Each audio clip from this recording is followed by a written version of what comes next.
এক ব্যক্তি রাগান্বিত হয়ে তার স্ত্রীকে বলল, আমি যদি তোর সাথে আগে কথা বলি তাহলে তুই তালাক। এদিকে স্ত্রীও কম না, সেও বলে উঠল, আমিও যদি তোর সাথে আগে কথা বলি তাহলে আমার এই গোলামটা আজাদ।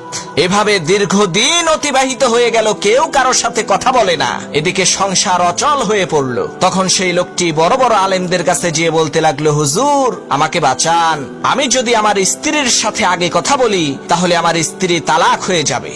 আমি আমার স্ত্রীকে তালাক দিতে চাই না। আবার আমার স্ত্রীও যদি আমার সাথে আগে কথা বলে তাহলে তারও অনেক মূল্যবান একজন গোলাম আজাদ হয়ে যাবে।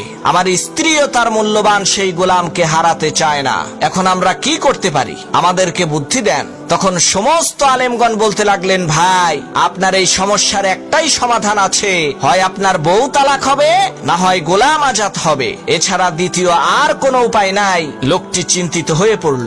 এক পর্যায়ে সেই লোকটি ইমামে আজম